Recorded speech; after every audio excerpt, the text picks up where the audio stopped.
मैंने ईवीएम को लेकर सवाल खड़े किए थे। मैंने कहा था कि विपक्ष जो है वो एक दो राज्य जीत जाए तो उसको ये ना समझे कि कहीं ईवीएम में हेराफेरी नहीं होती है, ठीक है। तो आप ये ना समझे, मैंने पत्रकारों की जो है वो वहां पर रिपोर्टिंग करनी, ग्राउंड रिपोर्टिंग करनी फेल हो जाती है। आप कितने ग्राउंड रिपोर्टर्स के पत्रकारों को देखिए जिनका सबका यही कहना था कि मध्य प्रदेश के अंदर जो है वो शिवराज सिंह चौहान की सरकार नहीं बननी है। बीजेपी कहाँ ईवीएम से बेईमानी नहीं करती। मैं आपको राज्य गिनाता हूँ, पंजाब, तेलंगाना, साउथ, जिन जगहों पर वोट परसेंटेज सिखों का है या मुस्लिम वोट है ज्यादा, वहां पर बीजेपी बिल्कुल ईवीएम में छेड़खानी नहीं करती। उसके पीछे का कारण ये है कि बीजेपी एक्सपोज हो जाएगी। लाखों लोग तो ग्राउंड में इंडिया का सेमीफाइनल का मैच भी देख रहे थे, तब तो इंडिया नहीं हारी।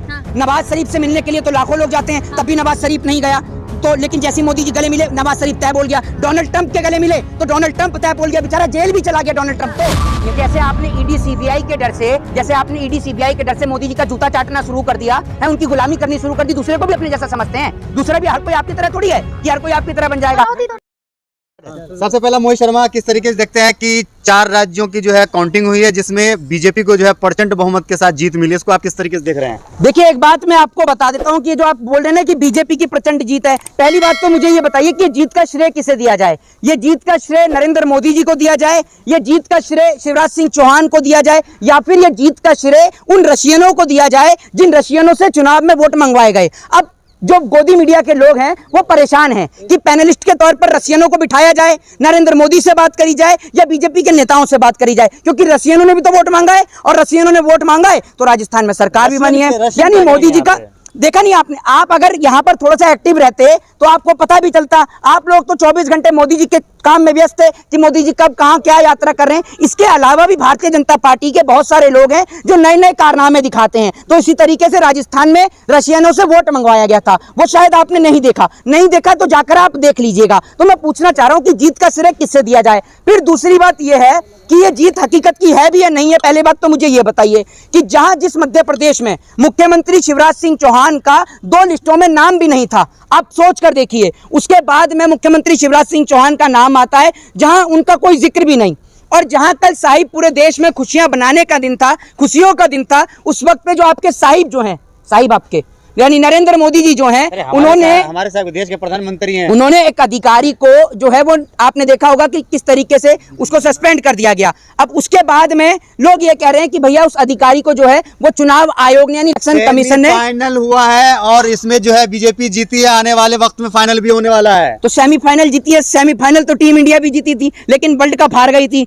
तो क्या पता वर्ल्ड कप हार जाए ये भी इसी तरीके से नरेंद्र मोदी जी, लेकिन नहीं हार सकते, लेकिन नहीं हार सकते। नहीं मैं बता रहा हूं, सुन लीजिए, मोदी जी हार भी नहीं सकते। मेरी बात ऐसी है कि वो कभी हार नहीं मानते और जनता उसके साथ चलती है। मुझे पता है मोदी जी की गारंटी इतनी तगड़ी है कि आप अभी बुलेट ट्रेन से ही मेरा जो है वो इंटरव्यू लेने के लिए आए हैं, और आप सभी पत्रकार 100 स्मार्ट सिटियों में रहते हैं, ठीक है ना, और आप सभी के पास में 2 करोड़ रोजगार है, सबकी जेब में 15-15 लाख रुपए हैं। तो मोदी जी की गारंटी तो एकदम पुख्ता है। मोदी जी अपनी गारंटी पर नहीं जीते। पहली बात मैं आपको बता दूं, बीजेपी के जीतने का एक ही एजेंडा है, पहला हिंदू और मुसलमान, दूसरा एजेंडा जो है वो बीजेपी का वो ये रहा है कि ईवीएम की बदौलत वोट मिला है, सिर्फ ईवीएम से। अब लोग कहेंगे सुन लीजिए, आ गए वहीं आ गए ईवीएम कर रोना रोने आ गए। अब लोग तो परेशान थे, अब परेशान थे लोग कि भैया हम ना तो कांग्रेस की जीत से ना बीजेपी की जीत से, ना तो हमें किसी से खुशी होती है ना हमें किसी से दुख होता है, लोग कुछ भी करें। लेकिन मैं ईवीएम की जो आपसे बात कर रहा हूँ, ये जीत की बात मैंने ईवीएम को लेकर कर्नाटक में जब कांग्रेस की सरकार बनी और पश्चिम बंगाल में ममता बनर्जी की सरकार बनी, तो उस दिन भी मैंने ईवीएम को लेकर सवाल खड़े किए थे। मैंने कहा था कि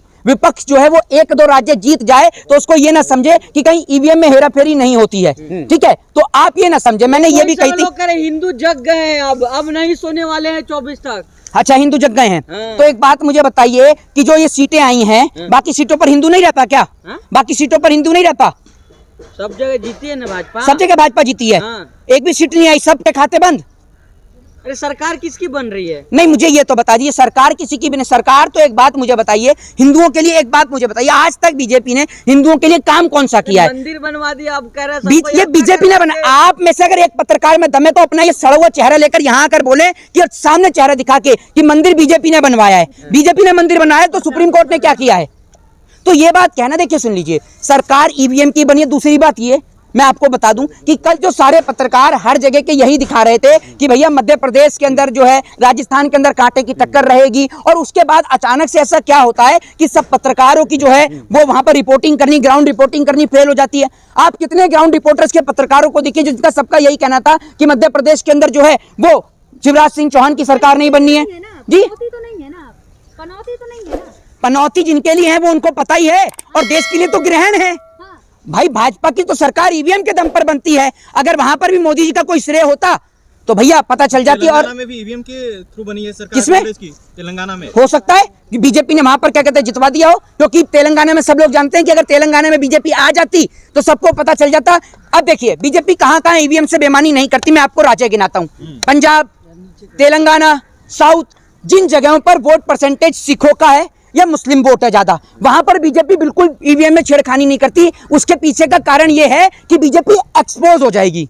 एक्सपोज ऐसे हो जाएगी अगर पंजाब के अंदर बीजेपी ने अपनी सरकार बना दी ईवीएम में छेड़खानी कर कर। सुन एक मिनट सुनिए, अभी पनौती पे आ जाऊं। ईवीएम करवाना बंद कीजिए।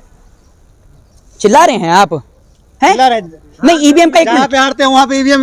अरे एक बात आप मुझे बताइए, मेरी बात ये बताइए मुझे, आज जब हम, अरे मेरी बात तो सुनिए, जब हम यहाँ से बैठकर साथ में नहीं है, किसके जनता आपको पता है कि साथ में नहीं है, तो अगर जनता साथ में नहीं है के साथ है, आपको कैसे पता? बीजेपी आपने हर जगह रिपोर्टिंग करी है क्या? आपने हर जगह रिपोर्टिंग करी है? देश का भ्रमण करते हैं, पूरे देश जाते हैं, पूरे देश का भ्रमण करते हैं। अब सुन लीजिए, मध्य प्रदेश की राजधानी क्या है? भोपाल। अरे आपसे पूछो, इनसे पूछिए, सब पूरे देश का भ्रमण करके आए पत्रकार। राजस्थान की राजधानी क्या है? जयपुर। बताइए ना। अरे इनसे पूछ रहा हूँ मैं, अरे पत्रकार भाई ये पूरे देश का भ्रमण करते हैं। छोटा सवाल कर रहे हो ना, बहुत छोटा सवाल। अच्छा लेकिन ठीक ठीक। किसको नहीं पता है कि एक मिनट। अच्छा सवाल ये है कि जब आप हारते हैं तो ईवीएम करवाना काहे होता है? छत्तीसगढ़ की राजधानी क्या है? जब आप हारते मुझे हैं, सवाल का जवाब, जब हारते हैं तो ईवीएम जो कह रहा है, नहीं आप जिससे कह रहा हूँ जब आप हारते हैं तो नहीं, ईवीएम करवाना क्यों मेरे को होता आप है? सवाल का जवाब दीजिए ना। अरे हम जो सवाल पूछ रहे हैं उसका जवाब दीजिए ना। बताइए, पूछिए सवाल आपका क्या है? जब आपके पास जवाब नहीं है तो आप मध्य बिहार की राजधानी क्या है, दिल्ली की राजधानी? आप कह रहे हैं कि पूरे देश का भ्रमण करते हैं, इनको देशों की राजधानी नहीं पता, इनको ये नहीं पता होंगे कि वहाँ लोकसभा की सीटें कितनी है, और आप बहुत काम कर रहे थे। आप बताइए कितनी सीटें वहाँ पर? आप देखा ये भी चिल्लाने लगा जब नहीं पता। मेरी बात सुनिए, हमारे यहाँ भी इसको बोलते हैं गलबजा है। मेरी बात सुन, अरे मेरी बात तो सुन लीजिए। ईवीएम को लेकर मैं तो कब से पूरे विपक्ष को यही बात कह रहा हूँ, और पूरे विपक्ष को, कि आप जब तक ईवीएम को लेकर नहीं हटाएंगे तब तक आप सत्ता में कभी नहीं आ सकते। हाँ जी भैया, कोर्ट आप चले जाइए। यहाँ जिस देश में अधिकारियों को निलंबित कर दिया जा रहा है, अधिकारी ने, आपने देखा होगा तेलंगाना के अंदर कांग्रेस के एक विधायक को गुलदस्ता थमा दिया। उस आप अधिकारी को सोचिए कि चुनाव आयोग ने सस्पेंड कर दिया। चुनाव आयोग ने सस्पेंड नहीं करा, उसको आपके साहिब ने सस्पेंड कराया, क्योंकि चुनाव आयोग के तो सिर्फ साइन थे, ट्रिगर पे उंगली किसी और की ही थी, जिसके द्वारा उसको निलंबित किया गया अधिकारी को। मैं पूछना चाहता हूं चुनाव आयोग से, इलेक्शन कमीशन से पूछना चाहता हूं कि बाकी जगह कोई चुनाव में कुछ गड़बड़ी नहीं हुई, बाकी राज्यों में कोई दिक्कत नहीं है। जहां बीजेपी हार रही थी वहीं पे आपने अधिकारियों को भी हटाने का काम किया है, उनको सस्पेंड करने का काम किया है। तो इन सवालों का भी आप जवाब दीजिए। मोहित शर्मा काफी दुखी लग रहे हैं कल से। नहीं, मैं तो बहुत खुश हूँ जी, मैं बहुत खुश हूँ, और इसलिए भी खुश हूँ क्योंकि बाकी जगह पर जब तक कांग्रेस के अंदर जो ऐसे लोग हैं जिन्हों से ठीक से चला नहीं जाता, जो लाठियों के सहारे चल रहे हैं, जब आप ऐसे ही लोगों के हाथ में कमान दोगे तो आपको रिजल्ट भी ऐसा ही मिलेगा। कौन साबित हुआ जी? पनौती कौन साबित हो गया? पनौती कौन है और कौन नहीं, वो पूरे देश को पता है। कौन है? वर्ल्ड कप किसकी वजह से हारे, किसके पहुंचने से हारे? लाखों लोग थे वहाँ देख रहे थे। किसकी वजह से हारे? लाखों लोग देख लाखों लोग मूर्खता वाली बात करते मेरी हैं। बात आप सुनो। चुनाव किसकी वजह से हारे? लाखों लोग तो ग्राउंड में इंडिया का सेमीफाइनल का मैच भी देख रहे थे, तब तो इंडिया नहीं हारी। हाँ। नवाज शरीफ से मिलने के लिए तो लाखों लोग जाते हैं, तब भी नवाज शरीफ नहीं गया। तो लेकिन जैसे ही मोदी जी गले मिले, नवाज शरीफ तय बोल गया। डोनाल्ड ट्रंप के गले मिले तो डोनाल्ड ट्रंप तय बोल गया, बेचारा जेल भी चला गया डोनाल्ड ट्रंप। तो नेपाल वाले से मिले, वो गया, ठीक है। और आप लोगों का ऐसा है, अभी तो साहिब आज जो है वो पार्लियामेंट के अंदर, साहिब आज भी दुखी थे जब चिल्ला रहे थे ना नेता कि अब की बार तीसरी बार मोदी सरकार। साहिब तब भी मुंह बना के खड़े थे, पता नहीं साहिब कब कैसे खुश होंगे। साहिब भी उदास बैठे हुए थे। साहिब की तो खुशी जब आती है जब इटली से अलोनी चाची को लेके आया जाएगा, तभी खुश होंगे साहिब। साहिब तो नाराज ही रहते हैं वरना हर टाइम। दोस्ती है, उनकी दोस्ती है, फ्रेंडशिप है। हाँ अच्छी दोस्ती है, बॉन्डिंग अच्छी है। बिल्कुल हो सकती है। दोस्त होंगे ऐसे? नहीं बिल्कुल। ईडी से डर के मोहित शर्मा बीजेपी ज्वाइन करेंगे। कौन, किसने कही है?